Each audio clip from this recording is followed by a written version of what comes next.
Hi guys, I'm Adam Wilborn from What Culture. He's Michael Hamflett from What Culture. It is AEW WrestleDream this weekend and we are here to bring you our predictions, starting with... Will we see Bobby Lashley this weekend? Swerve Strickland is set to appear, and by all accounts, specifically Ibu from Wrestle Purists, Bobby Lashley is going to show up. Do you think those two people interact? Yes, I quite like that they've been able to simultaneously promote Swerve Strickland's return as something along the lines of Roman Reigns' return to SmackDown. Yeah. Merely put his name in lights and say, look, here's a reason to attend, here's this wrestler you love, all that sort of stuff. However, the night probably won't end well for him. There's probably no better way for the Hurt Syndicate to get heat in AEW for the first time as Swerve Strickland's own backyard, which is where we'll be in Tacoma.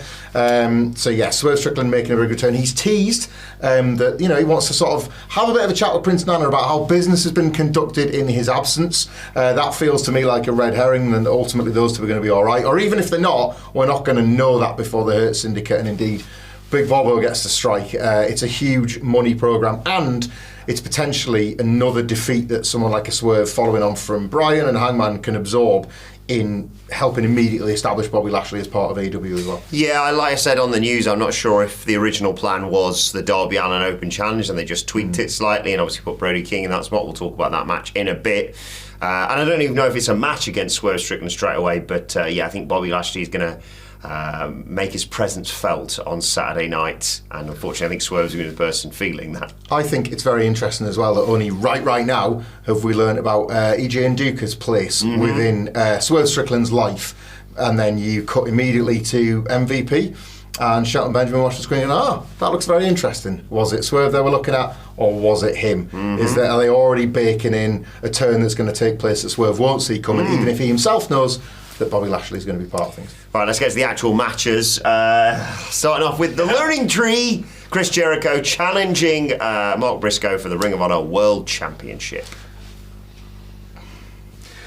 Ring of Honor wasn't mentioned in all of the information that came out regarding AEW's fantastic new television deal, right? And it was one of them sort of silence is deafening type things. It's like you're looking down, well, where's Ring of Honor gone? And for a lot of people that pay to subscription to Honor Club or have an interest passionately in Ring of Honor as a TV project, they will probably have their own unique concerns about exactly the future of Ring of Honor as a brand.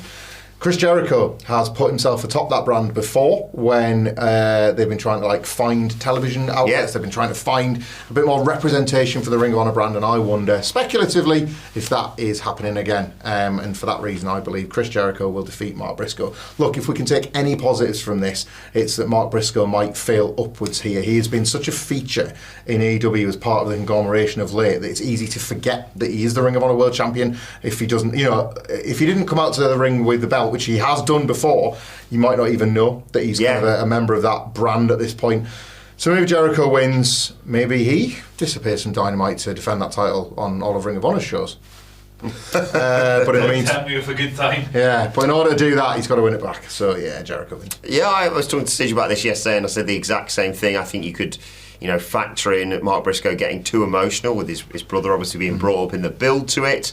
And yeah, it's a double whammy, isn't it? Maybe Chris Jericho goes off to do Ring of Honor stuff, and also Mark Briscoe, as you say, is freed up, because I've always felt he could be far higher up and challenging for, I know he's a world champion in Ring of Honor, but I think he could easily hold titles within AEW. I think he could be a world champion one day, no question, within AEW. I'm surprised they haven't had him at least flirt with that already.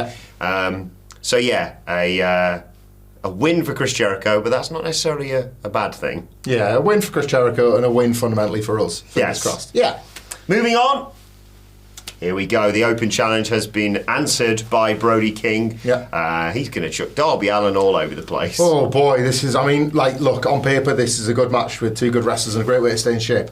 But maybe the best way in all of wrestling to stay in shape, because the chemistry between these two is going to be absolutely out the ass. It's Darby Allin getting destroyed and probably getting the win. Yes. Which for the location, again, of WrestleDream, and it is, you have to speak location specific when you're speaking of a Darby Allin big PLE match. AEW, a pay-per-view match. I'm so sorry. Darby Allin getting maybe not what some would have thought at one point or another when this date was announced in the calendar, but nonetheless something that I think will feel like a big hometown night for him, because he will have to, just to get that hometown pop at the end, he will have to survive. Yes. And I think that's what the story of this match is ultimately going to be. When they've been in the ring together before, it is all like, what are you doing to him? What are you doing? Please stop. He's already dead. And then Darby Allin somehow surviving to get through it and get that big reaction at home is going to be not star making. Darby Allin's already a star. Yeah. And Brody King doesn't need like yet another match where he's made to look a killer, because he has plenty of those whenever he has singles matches specifically. But yeah, Darby Allin getting the win as a bit of a statement that maybe, right, I've won here, the next time I'm back here maybe you'll see me with gold, or in that bigger spot that we feel like at this point has been earmarked from about a year from now. Yeah, nothing against Brody King, but Darby Allin needs this far more in terms of just re-establishing himself, having lost that title shot that he was going to get here, of course, to John Moxley. And oh god, we're going to have to talk about Mox Danielson a little bit later on. But yeah, one of many contenders for match of the night for me. This, I can't wait to see what these do together. Yeah, well, they'll want to steal the show as well. Darby especially will want, and like, how often has he done that on a Dynamite, let alone on a pay-per-view stage? So yeah, high hopes for this one. Next up, it is the TNT Championship match. The scapegoat Jack Perry defending against Katsuyori Shibata. Yeah, from high hopes to Jack Perry versus Katsuyori Shibata. Look, Shibata was on the show last year, and WrestleDream itself had a vibe around paying tribute to Inoki, and indeed so much of like sort of Japanese wrestling's influence on not just AEW but on like American wrestling and American wrestlers. There's less of that this year, and if anything, this match feels like it exists to just be this tiny link to that, to the original idea between He's wearing a red scarf. He is indeed wearing a red scarf. There it is. There is, of course, Grizzled Young Veterans reference. Yes, that's right. Okay, cool. It's his Liverpool link. Those mountains in the background are obscure in the Mersey, which flows underneath the WrestleDream logo. You just can't see it in the graphic.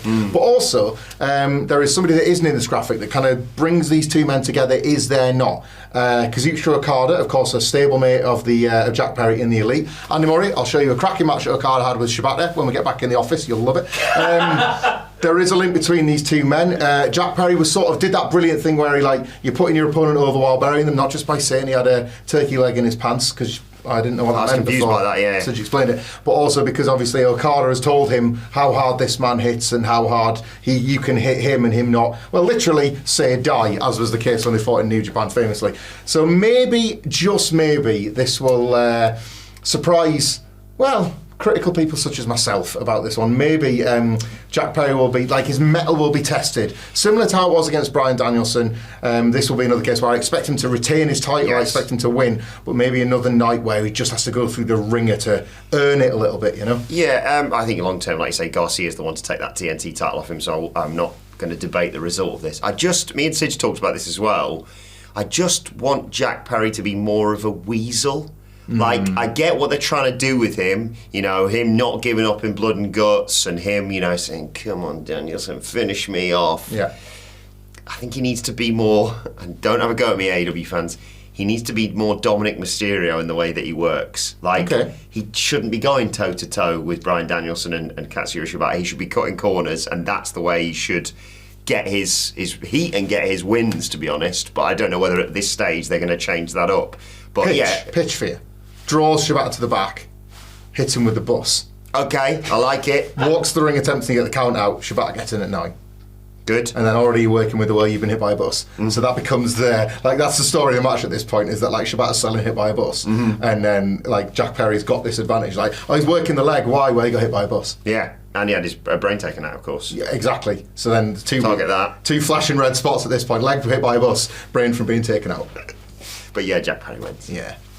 Next up, oh my word. Here we go. Will Ospre, Ricochet, Konosuke Takeshita, International Championship. Who leaves with that title? I don't know. Previously, I've felt as though AEW could have taken the international title off Will Ospreay. Ricochet on TV being the most recent example of that. The fact that they haven't yet made me wonder if they were saving it for anointing somebody. I don't really see that here, because Takeshita winning it in a 3-way almost feels like it's maybe not getting the job done properly. He's not just beating Will Ospreay one-on-one, and it'll feel like even if he's won the belt, until he's had that singles win, it almost won't count, and it makes me panic that maybe they'll have him pin Ricochet, Yeah. or worse, they'll have Ricochet pin Takeshita, and it's that idea of sort of keeping Will Ospreay out of the decision because it allows you to go back and do a singles match. It's that kind of like jinxy latter day WWE booking that like there isn't really a lot of across either company. No. Truthfully, like neither company are really guilty of that sort of thing. So maybe it's just our old heads getting nervous about them, kind of looking for a cop out. A lot of people didn't like the Ospreay Ricochet finish on TV and saw that in itself as a cop out. So it's not that AEW have been innocent of it in this specific feud. I'll go with Ospreay retaining, and I think he pins Ricochet. And it doesn't exactly settle their beef, but it squashes it for now, and you've still preserved Takeshita as somebody that you want to see prosper, potentially up against Ospreay in a singles match or in the C2, but definitely going into 2025. Yeah, this is what I was going to say. If Takeshita doesn't win here, as I'm about to predict he is, then you've always got the C2 coming around the corner, like you say. It always felt like that was the direction they were going to go in, and suddenly they've ended up here. And the reasoning behind my decision is because they've ended up here. I think you're right. I think Konosuke Takeshita pins Ricochet. Then you can run it back and have the singles match between Ospreay and Takeshita further down the road, maybe at Full Gear or whatever. But I think this is going to be the most enjoyable match of the night. It might not be the best star-rated match of the night. That may well be the main event, but I'm not going to enjoy that one, I feel. I'm just going to be feeling a little bit sick throughout it all for a variety of different reasons. Therefore, I'm going to just put my feet up and watch these three mad bastards just do some jaw-dropping stuff.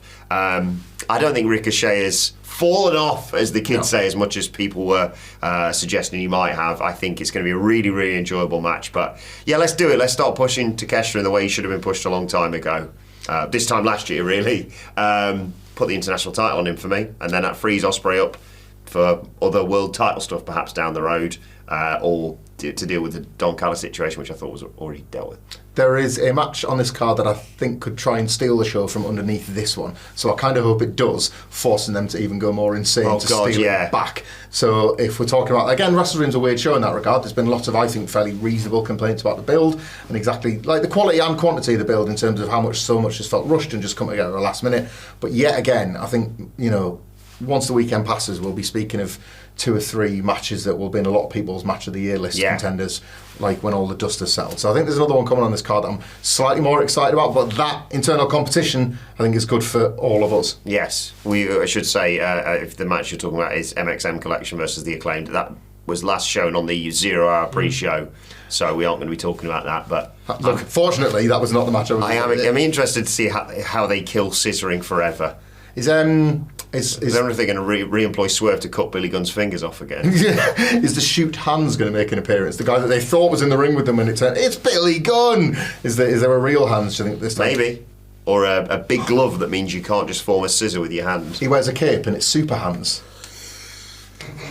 Next!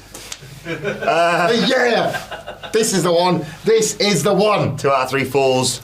The Beast, Mortos versus your guy, Hologram. Let's go. Yeah, these two had an absolute ripper on Collision, the best run of Collision since the Punker was on it when they were in Arlington.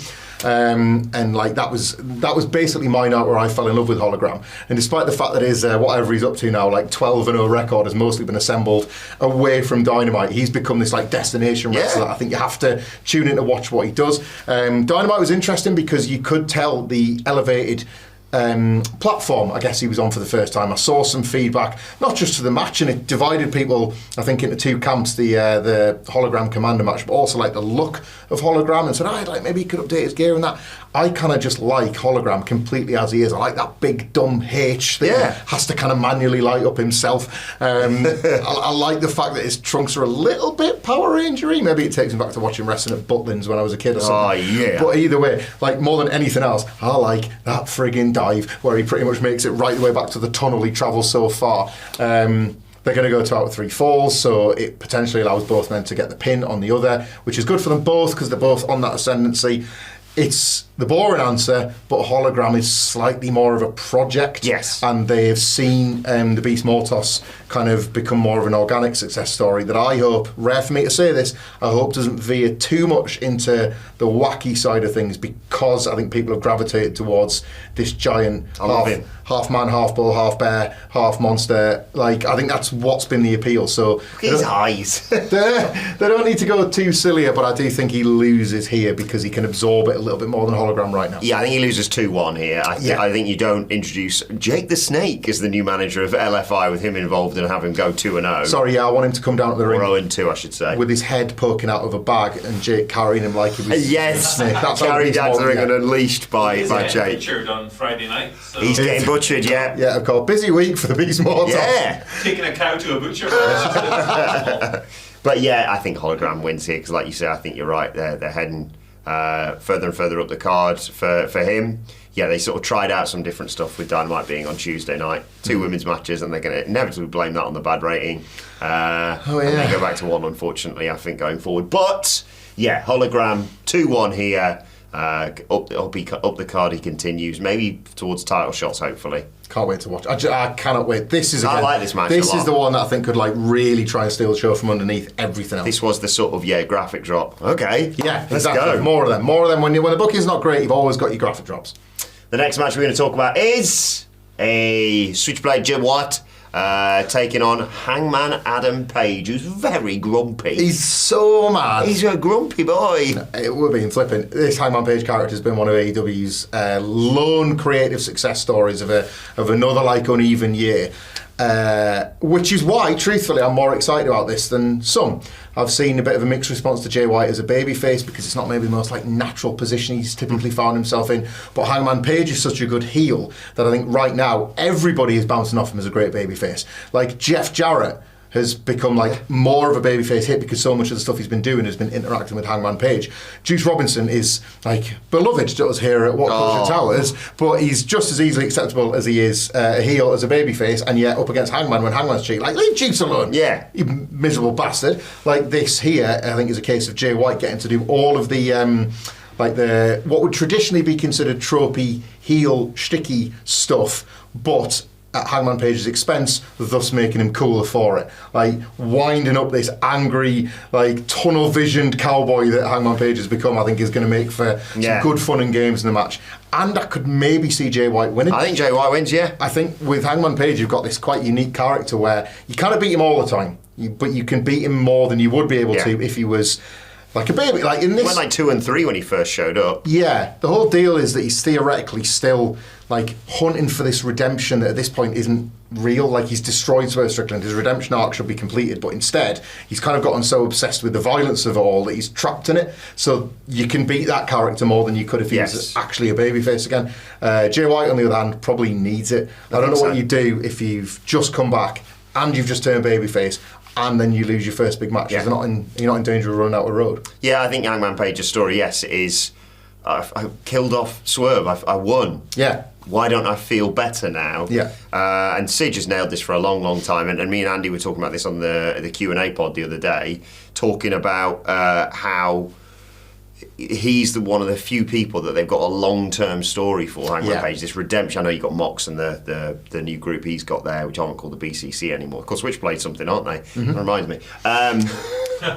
But I think, the whole story is if Hangman Page keeps losing, he's not a loser. He's just not, at his core, a heel. Yeah. He's a good guy. He just needs to rediscover that. And I think that like I say, that redemption arc and that story of him hopefully getting back to the world title has to involve him doing a bit of soul searching. And you only do that when you lose.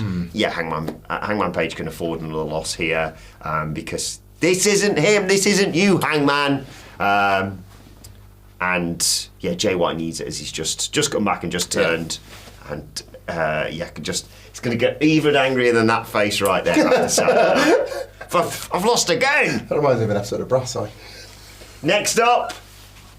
Right, the only graphic I could find for Private Party versus the Young Bucks was the tiny graphic they put up in the corner on Dynamite, and that was pixelated to all buggery. So, what is this? A graphic for ants? So what, Rolling Stones? So I just found a funny picture, as with Bobby Lashley. Private Party versus the Young Bucks, a tale as old as time. Yeah. A tale as old as 5 years ago. Yeah, it should be the sort of thing we're celebrating, right? It should be there's 5 years of law, there's 5 years of story, there's 5 years of development, but it's something they're telling you rather than something they've been able to show you realistically. It's not anywhere near the passing of the torch that AEW might have once wanted, that the Young Bucks might have once wanted when they first actually put Private Party over all the way back in 2019. I think there's a lot of just pushback that Private Party don't really deserve the shot because the storyline hasn't given them all that credibility, that like a squash win and that bad squash win. Yeah, and then that Collision among Contenders match we reviewed that felt incredibly forced when there's like other things happening in other chunks of the tag division that seem closer to the belts than it's that. It's so sudden. I was looking at their cage match. It was like after they lost that tag team tournament thing against the Bucks earlier on in the year, they kind of didn't really do anything. They sort of went at least 50-50. Yeah. A best 50-50 with trios, like 3-on-3 matches and stuff like that, and then suddenly they just went Private Party. I'm going to make a dumb, bold prediction when we get to the main event that relates to this one, just so I can take an arrogant victory lap if I'm right for the first time in my entire 8 years of doing predictions like this on the internet. But for that reason, I'm going to say the Young Bucks retain.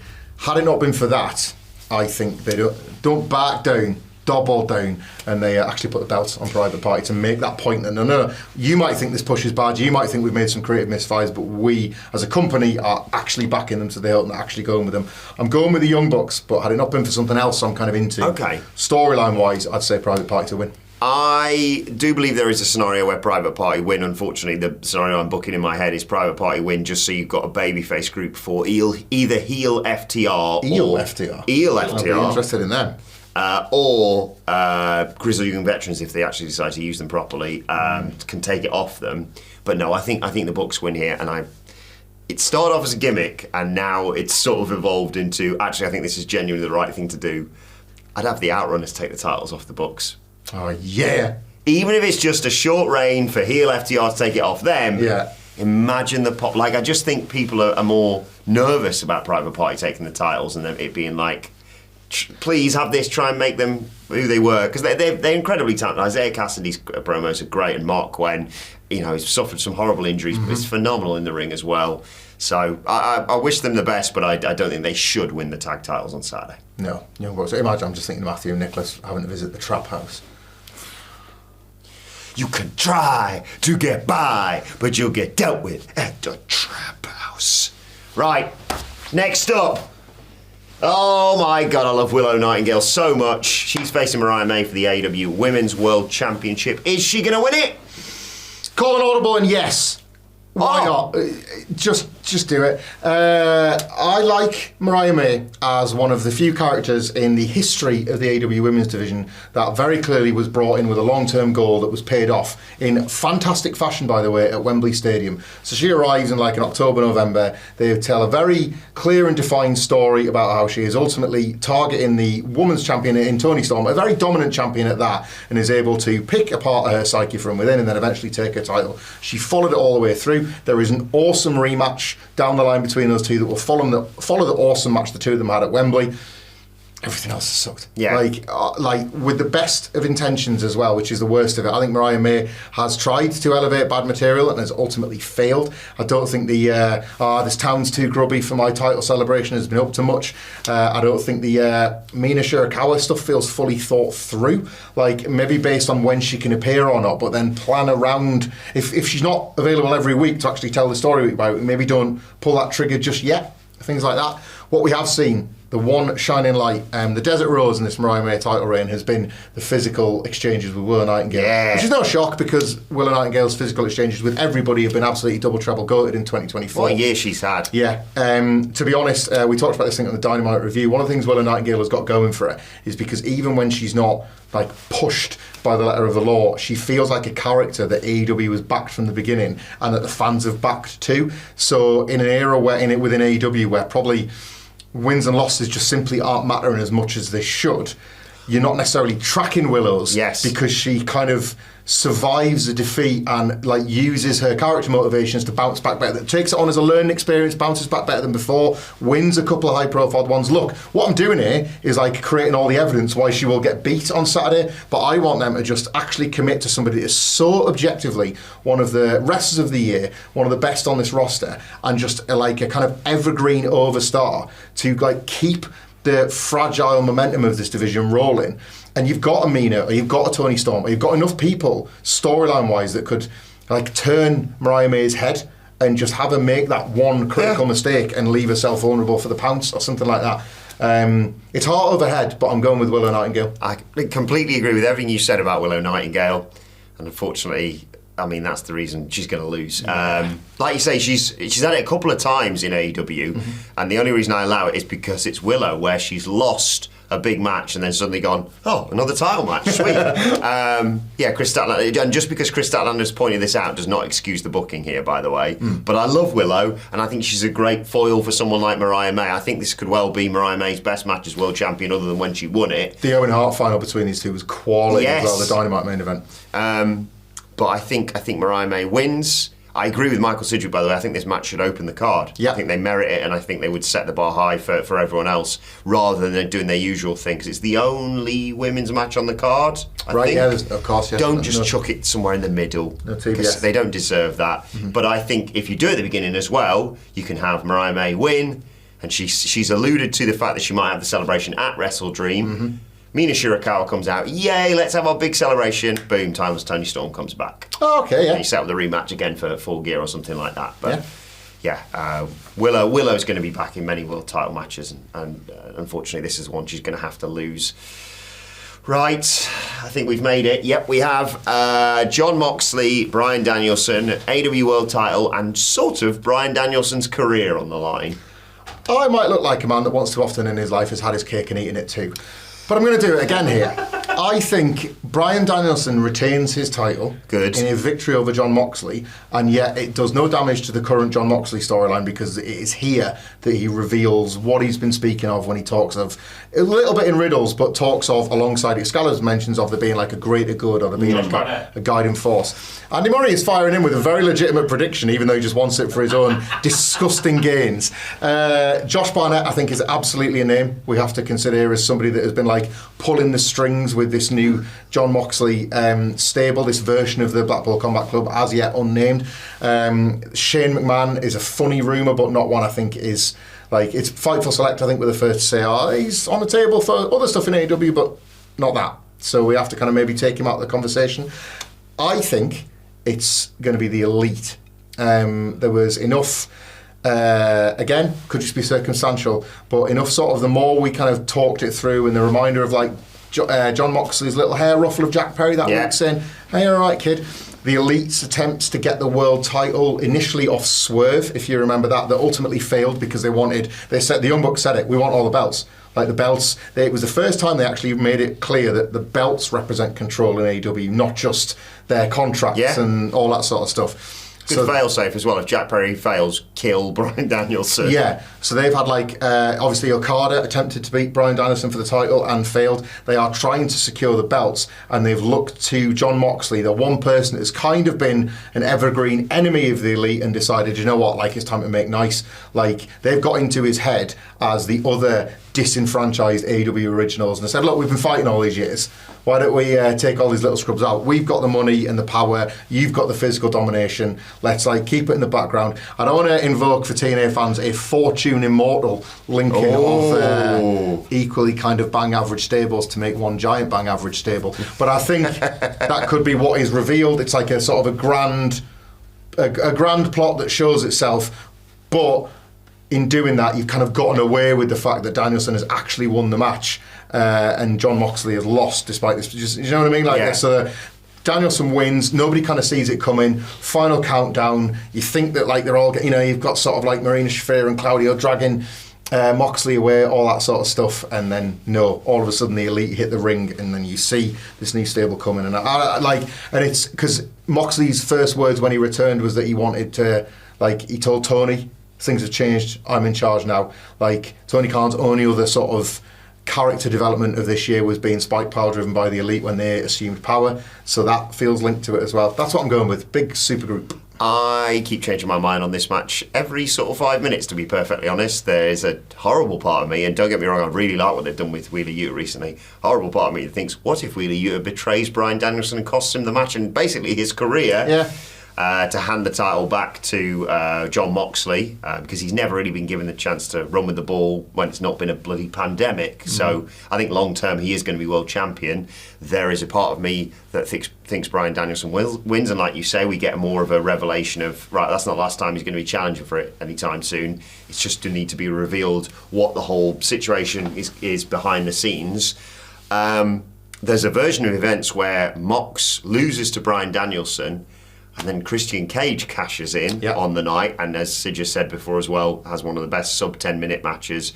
However, the difficulty there is, if he does that, how bad does it make Mox look? Because I'm not having Bryan Danielson drop the title to Christian Cage. Sorry, everybody.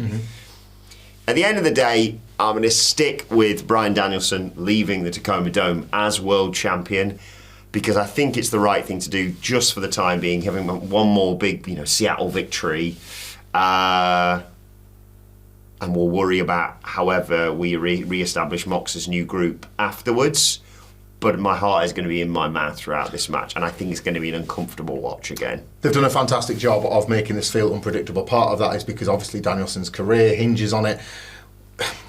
Less so with Dynamite, realistically. The last Dynamite, was the last Dynamite really just a bang average tag match where he was cheering while Will Yeat was sold in the corner? Yeah. That always is going to feel odd if they're going to run with this story. There is something with Jon Moxley winning whereby they could do a complete subversion of what happened at Wembley, where yet again Brie is ringside with the kids, but whereas that was this great night for the family, instead, Mox is like, well, I'm going to put your dad out of your misery. And Danielson's still saying, I love you, but it's not as he's doing the kicking, it's as he's being kicked. Luckily, Bryan Danielson loves to lie. Cody Rhodes taught him how. Wrestlers lie, wrestlers work. You see, this show ends, ultimate heavy heat, Danielson stretched out, he's got the mask there. They think that Doc Samson likes to put it on the forehead rather than over the mouth, but the oxygen mask over the forehead. Danielson stretched out, he's done forever. He just returns because wrestlers love to lie. And he goes and gets his Christmas neck surgery. And he's only going part-time, isn't he? Yeah, it becomes a fan, thirst to get him back, not a wrestler breaking a retirement vow or something like that. It's very easily sort of worked around and talked around. Alternative version of events that just popped in my head. I want to hear it. Fun, horrible match between the two of them. It's getting to the sort of latter stages, but your Pacs and your Claudios and your Marina Shafirs and your Wheeler Yutas all get out ringside, you two, right? Rest of them, get out of there. And it's like, ref bump, ref goes down, and the new leader of, we were wrong, they've not changed their name, the BCC, but it doesn't stand for Blackpool anymore, it stands for Birdie. That's right, she's going to cost her dad, send him home, and become, the game's changed, the new leader of the BCC. Got to think about when Adam Wilborn says anything's possible. When he says something, is he speculating, or has the OTJ heard some stuff that he doesn't want to reveal as already fact and written in blood? So I guess, Birdie Combat Club. She got a taste of blood at Wembley and she liked what she tasted. So there we go. But I don't know. I'd love to know your thoughts. Let us know your thoughts, your predictions in the comment section below. Don't forget to like, share, subscribe. All the usual good stuff. We'll, of course, be bringing you all the fallout. I've not really pulled this off, but there he is. There you go, get it. There's Josh Barnett as well. That's him. But I'd also like, here comes the money, to close out this show as well. Anything's bloody possible. Let us know everything you think in the comment section. He's got on Facebook. There it is. Facebook's running. Facebook is in charge of Jon Moxley's group. He's beholden to big Facebook. We'll bring Adam Nicholas is so much better at this than me. We will bring you all the fallout from WrestleDream in the next few days, of course. But for now, thanks to Michael Hamflett. Thank you for joining us. Why not check out this video right here? Bye.